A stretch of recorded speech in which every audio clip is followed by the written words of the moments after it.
tikumva dero kapena ena abwera ku bwalo kudzatenga injunction. Tate Masuleni Masamba chikuchitika ndi chani ku mabwalo? Ndizona di injunction imene ilipo makamaka amene mchipani cha Malawi Congress Party akazi na Chakwera pamodzi ndi chipani chawo cha Malawi Congress Party ndamene anabwera kudzadandula bwalo makamaka posakitidwa kuti Malawi Electoral Commission kuponza ena mamadandaula amene anali nawo ataunika zifukwa ziwiri zitatu zimene anabweretsa anayankha monena kuti aunike pa Chingerezi timati judicial review, so abakakhala judicial review kuti idilebe koma zimene mina sana tike kuwa yankha mwakomera ndiko chonena kuti ayinise kulengeza kwa Zisakho. Chabono mwina mutatsindika pamene pa Ruth Mputeni kuchokera ku Supreme Court of Appeal komanso High Court. Chili ku mabwalo kapena chigamulo chomwe chatuluka ku mabwalo ndi chotani chokhudzana ndi Zisakho lero? Chimene patuluka ndikunena kuti bwalo la milandu lavomera kuti judicial review ichitike intenso ndithu koma make sikuletsedwa kulengeza zotsatira za Zisakho chimene oweruza mlandu watsindika ntonena kuti mmene zimene kukhalira pa malamulo munthu amabwera kudzadandaula za zotsatira zimene mina za lengezedwa kale koma pano pamwina mpovuta kuti kuletsa chifukwa zotsatirazo zinalengezedwa ndikomwe ndipo malamulo amapereka mwayi kwa 7 days zotsatira zikalengezedwa kuti amene sanakhutire amene ali ndi zodandaula akhoza kukadandaula pansi pa presidential parliamentary komanso local government elections kusema kuti aneki ali ndi ufulu akhoza kupitiriza kulengeza zotsatira ngati alipo amene ali ndi zodandaula ali ndi ndithu akhoza kudandaulabe within 7 days zotsatira zitalengezedwa.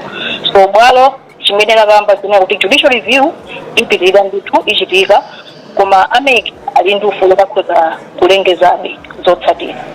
All right. Perhaps the same in English. Could you just confirm to us what exactly is happening at the High and the Supreme Court of Appeal tonight, exactly in regards to the elections? Well, briefly, yes, the judicial review has been granted, but the restraining order on announcing the results have not been granted. So this means that the judicial review is proceeding as the petition, but the restraining order has not been granted, meaning that MEC is at liberty to continue with the announcing of the results. That's what is happening tonight. All right.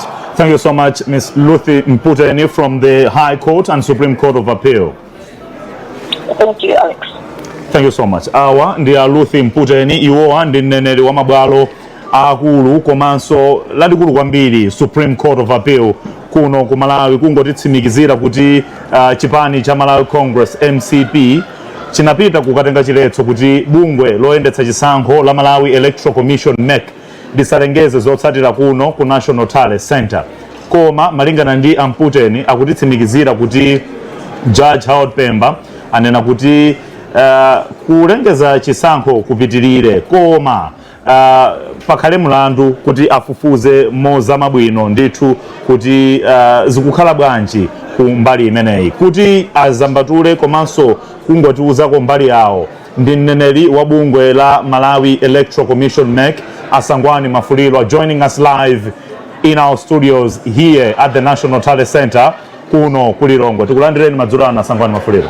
Zomwe kwambiri mwamva za Mputeni mwina mutitsimikizire kuti zimenezi zachitika ndi kudziwa zoti awa angokumanizana ndinu kubwera kwanu kuno. Zomwe kwambiri sindilankhula kwambiri za kumabwalo akhoti koma ndifotokozere chunchi chifukwa choti pano pa zodiac anthu amayembekezera kuti Malawi Electoral Commission ibwere kuzafotokozera kuti zolengeza zotsatira za chisankho zikuyenda bwanji ndi uthenga umene ikupereka commission ndiyo kuti usiku uno sikukhala update ina iliyonse chifukwa chakuti commission ndiyo tanganidwa tikalengeza tikapotseza kuponya voti. Commission ili ndi masiku 8 kuti ilengeze zosatira, ndi commission pakali pano iliyotanganidwa kuunikira zosatira zonse zimene tinalandira za chisankho cha president. Ndiye dongosolo ndira kuti usiku uno commission sibwera kuzalengeza results ena aliwonse, koma ikufunitsitsa kuti imalize zonse kuti mawa tikhale tikulengeza kuti pa chisankho chimenechi amene anapambana ndi ndani. Ndi pofuna kuti tilegire nthawi yokuti mawa tilengeze, ndipene commission yaona kuti kuli bwino usiku uno apitirize kuunikira zonse zosatira za chisankho chimenechichi. Nde pakali pano kuno ku National Tally Center kapena ku maadresi athu onse a Malawi Electoral Commission palibepo injunction imene tinganoti atiseva, and chiziganizo chimene chikubwera cha commission ichi sichikubwera chifukwa chokuti kunake kukhoti kwadusa injunction. Ayi, it's purely operational and administrative. Okay, ndimafuna nditamvetsetsa komanso amalawi amene akutitsatira mkuthekale ndi chidwi. MEC lero sipanga china chilichonse madzulo ano. Suti MEC sipanga china chilichonse pano, pali zimene MEC ikupanga kuunikira zotsatira. Ngakhale pano kwada makomishona adakali mkati mokumana sanatsekere kuti kwada lero tikapumire tipite tizayambirenso mawa, akupitirizabe kukumana. Koma ma-update amene anthu amadikira daily kuti kumakhala press briefing kuchokera ku MEC masiku awiri atatu apitawo atakhala umalengeza daily kuti taoneka maboma 4 5 zimene zija lero kulibe. Cholinga nchokuti tikamati tikubwera kuzalengeza zosatira tikhala tikulengeza zonse zotsiriza kuti chisankho cha president tathana nacho. Chabwino, awa ndi Asangwani Mafuliro, ndi mneneri wa bungwe la Malawi Electoral Commission MEC. Ndikudziwa muli ndi mafunso, ifenso tili ndi mafunso, but I just wanted to quickly understand from you, Sangwani, what exactly is the Malawi Electoral Commission communicating tonight to our audience? Well, people have always been expecting that there will be daily updates from the Malawi Electoral Commission. So the update that we have tonight is that the Commission will not come to declare or to announce any result tonight. The Commission is engaged and is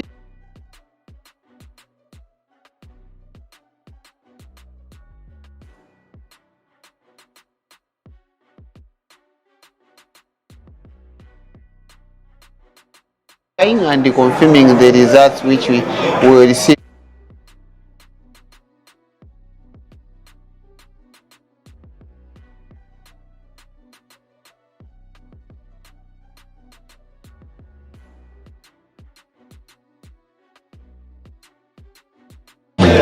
The intention of the commission is that when they come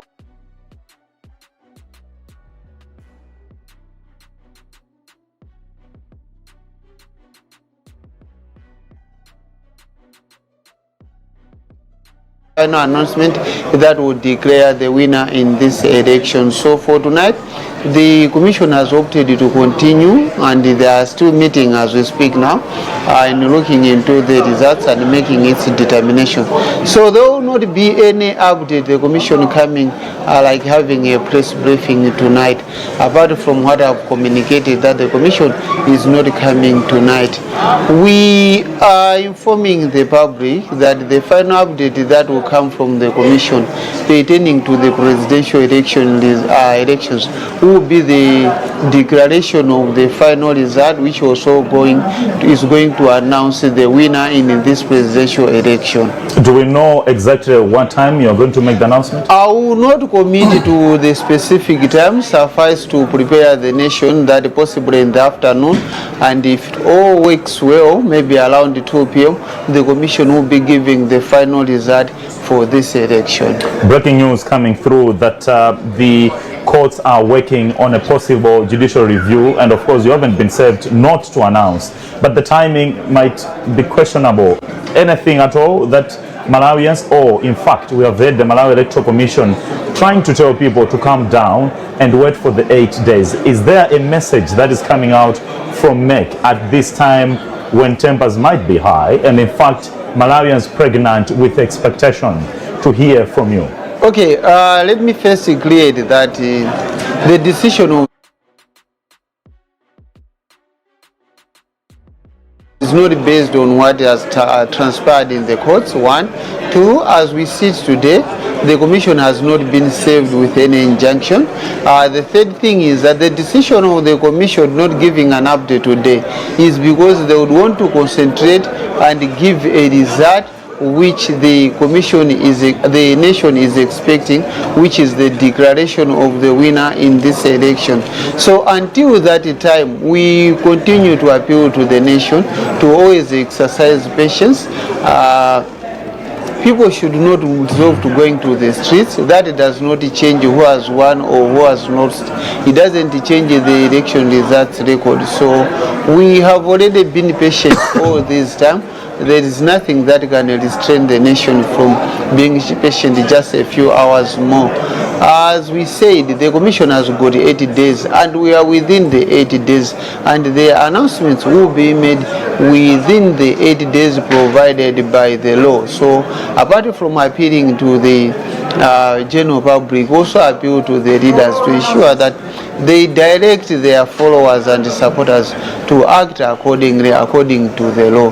The chair was clear and was categorically clear that the commission would not be pressured into releasing results to jump the due processes. Each and every vote that was cast will be subjected to a due process to ensure that it's a valid vote and to ensure that each and every vote counts. Chabono, nimangofunanso kuti mutitsindikire mchichewa kwa masiku asanu ndi awiri bungwe loyendetsa isankho la Malawi Electoral Commission NEC lakhala likuwapempha Malawi kuti akhazikitse mitima pasi adekhe pomwe akudikira zotsatira kuchokera ku NEC. Lero madzulo ano mukutuza kuti simulengeza koma muli mkati moonkhetsera kuti muulule zotsatira zonse. Choyamba muulutsa nthawi zanji mawa? Ndinene pano kuti komishoni idakali kukumana kusiku ngati uno, cholinga ncho kuti amalizise kuunika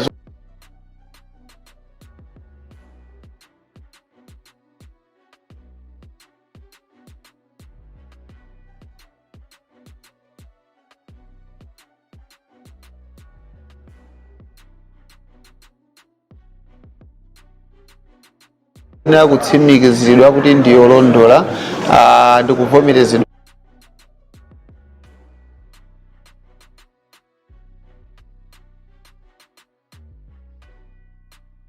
ma stage ndi cholinga chokuti tingolutsa zosatira mwachangu popeza anthu kunja ndikuvomerezedwa ngati uno, cholinga nchokuti amalizise kuunika zosatira zonse. Rekodi ineyi yonse yenera kutsimikiziridwa kuti ndiyolondola ndikuvomerezedwa ndi komishoni. Nde palibepo kuti tidumphe ma stage ndi cholinga chokuti tingolutsa zosatira mwachangu popeza anthu kunjako akudikira. Nde tipemphe Amalawi kuti adekhe. Tili ndi masiku 8 amene wasanathe.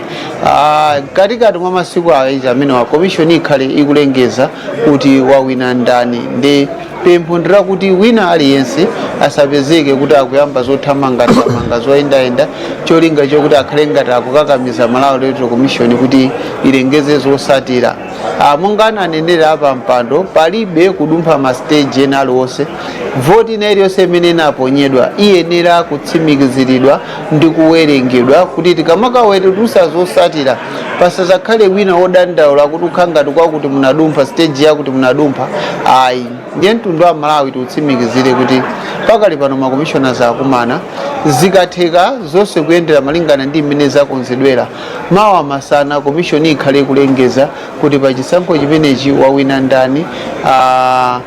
Ndi mpaka na nthawi imeneyo tipemphe Amalawi kuti kumene tachoka kuja ndikutali, kumene tikupita ndikufupi, akhala odekha nthawi yonseyi, kwasalaku sangadandaule kwenikweni kuti akhalebe odikirira. Tipemphe kwa atsogoleri a zipani amene timasogolera anthu athu kuti tiye tipitire kuwapempha kuti akhale odekha pamene Malawi Electoral Commission ikugwira ntchito yake. Kuthamangira kunsewu kuchita china chilichonsecho sikungathandize mwa njira ina iliyonse kusintha zosatira za chisankho.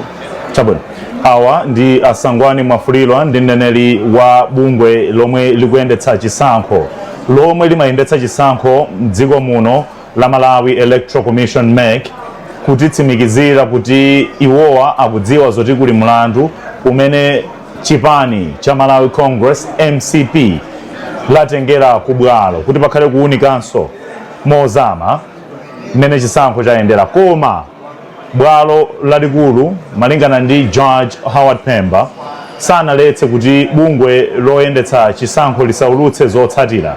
In fact ndekuti zotsatira zomwe tili nazo zikadali, ndipo awa akupitirirabe kuonkhetsera kuti aulutse ndithu zimenezi. Ndiye pano mundilole kuti ndiathokoze ndikuthokozeni Asangwani Mwafulilwa kamba kobwera chidzulo chino pano. Muli ndi ntchito zina ndikudziwa kuti mukupitirira. Zikumbira wanda Asangwani Mwafulilwa pano ndi mpemphe mzanga Dickson Chivwati Gondo kuti abwere azukute zimene